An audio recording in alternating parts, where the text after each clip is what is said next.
कधी विचार केला आहेस का की आपल्याला दिवसभरात फक्त स्वतःसाठी 1 मिनिट काढणं सुद्धा किती अवघड होतं. पण माझ्या बाबतीत फक्त हे काही दिवस नव्हतं बरं का. मग हाय प्रिय सखी, कशी आहेस तू? तर तब्बल 4 वर्ष, हो, सेकंड प्रेग्नन्सी नंतर तर मला काही जमलंच नाही करायला. मी एक स्वतः योग टीचर आहे, पण मी स्वतःला 1 मिनिट सुद्धा वेळ देऊ शकले नाही. घर, मुलं, 2 मुलं, जबाबदाऱ्या या सगळ्यात इतकी अडकत गेले ना की कधी 1 महिना, 2 महिने तर 4 वर्ष झाली तरी सुद्धा मला कळलंच नाही. सगळं छान चालू होतं, पण मी स्वतःला मात्र विसरत होते, स्वतःपासून दूर जात होते. काम बंद, स्वतःला वेळ देणं, स्वतःची काळजी घेणं सुद्धा बंद. मग मला एक दिवस जाणवलं की नाही, आता हे असं चालणार नाही. रोज म्हणायचे आज करेल, उद्या सुरुवात करेल, सोमवारी करेल, 1 तारखेला करेल, पण हे दिवस कधीच येत नाही. मग मी विचार केला, 1 तास नाही पण 30 मिनिटं, 5 मिनिटं नाही पण 1 मिनिटं तर नक्कीच जमेल ना. आणि मग तिथूनच माझ्या या हॅबिट जर्नीची सुरुवात झाली. आणि मग मी विचार केला की हे स्वतःकडनं तर काही होत नाही, सातत्य तर काही राहत नाही, मग ही आपण आपल्या सखींशी सुद्धा शेअर करू, म्हणजे जिला खरोखर गरज असेल ती पण माझ्याशी जोडली जाईल आणि मला सुद्धा मोटिवेशन मिळेल. सोबत करू. सखी, या चॅनलवर काही मी तुला परफेक्ट मॉर्निंग रुटीन किंवा असं काही डाएट वगैरे असं काही शिकवणार नाही, किंवा 30 दिवसात हा बदल, 5 दिवसात हेच बदल, असं काही नाही. कारण मी काही डाएटिशियन नाही किंवा फिटनेस इन्फ्लुएन्सर पण नाही, पण योग शिक्षक असल्यामुळे थोडंच फार तर ज्ञान मला आहेच. आणि मी एक तुझ्यासारखी सामान्य स्त्री आहे, एक आई आहे, आणि रोजच्या काय अडचणी येतात ना ते मला नक्कीच माहिती आहे. मी पण रोज करते आहे, पडते आहे, शिकते आहे, कधी होतं तर कधी नाही. पण मला एक गोष्ट नक्कीच समजली आहे बरं का. ती कोणती? तर something is better than nothing. हो, 1 मिनिटं नाही तर 5 मिनिटं नाही तर 10 मिनिटं नाही तर 10 पावलं, काहीतरी पण सुरूच ठेवायचं. पण थांबायचं मात्र नाही.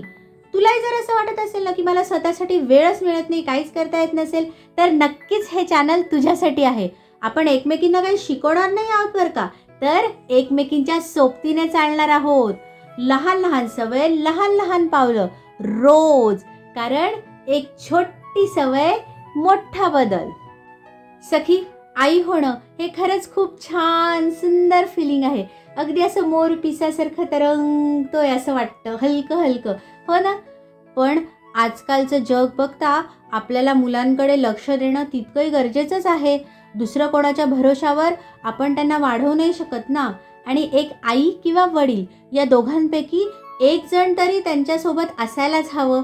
म्हणून सगळ्यात पहिली प्रायोरिटी तर तेच असणार आहेत. पण जर आपणच नीट नाही राहिलो, आपणच सतत आजारी पडलो, जे माझं फार होतं आहे बरं का. मी तुला आधी सांगितलेलं आहे की मला 15व्या वर्षापासून काही त्रास आहेत. तू अजून माझ्याशी जोडली गेली नाहीस. हळूहळू मी तुला हे पण सांगेल की ते नक्की काय होतं. पण आपण जर फिट असलो तर आपण सगळं काही नीट करू शकू आणि घर व्यवस्थित सांभाळू शकू आणि मुलांसोबत त्यांच्यासारखं त्यांच्या वयाचं होऊन आपलं सुद्धा बालपण आपण त्यांच्यासोबत जगू शकू. तुला काय वाटतं बरं, हे बरोबर आहे ना? तुम्हाला कमेंट करून सांग ना. तुझ्या कमेंट जर मला आल्या आणि त्या मी वाचल्या ना तर मला खरंच खूप उत्साह वाटतो आणि असं वाटतं की नाही, खरंच काहीतरी आपण चांगलं आपल्या सखींसोबत करतो आहोत. गेल्या काही आठवड्यांपासून फक्त छोट्या छोट्या 6 सवयी मी माझ्या आयुष्यात आणण्याचा प्रयत्न केला. आणि हो, वेळोवेळी मी तुला ते शेअरही केलं आहे. प्लेलिस्टमध्ये स्वतःसाठी थोडंसं हॅबिट बिल्डिंग ही सिरीज नक्की बघ, डिस्क्रिप्शनमध्ये तुला लिंक मिळेल. मी काय परफेक्ट नाही किंवा रोज होतच असं नाही, पण हो, या छोट्या छोट्या सवयींनी नक्कीच माझ्यात काही ना काही पॉझिटिव्ह बदल व्हायला सुरुवात झाली आहे. आणि हे बदल कोणते बरं, तर हे मी तुला उद्याच्या रविवारच्या व्हिडिओमध्ये सांगणार आहे. 6 छोट्या सवयी आणि माझ्यात झालेले बदल. मग नक्की मला भेटायला ये आणि तू पण जाणून घे, कारण हे कायम लक्षात ठेव, shape your life one habit at a time. आणि हो सखी, तुला जर खरंच हा प्रवास युजफुल वाटत असेल, तुला जर माझ्या सोबतीने हा करायचा असेल ना, तर व्हिडिओला लाईक कर आणि चॅनल सबस्क्राईब कर, म्हणजे तुला माझ्या पुढच्या प्रवासाविषयी लगेच नोटिफिकेशन मिळेल. नोटिफिकेशन बेल पण ऑन कर बरं का. चल मग पुन्हा भेटूयात आपण उद्याच्या रविवारच्या व्हिडिओमध्ये. तोपर्यंत काळजी घे.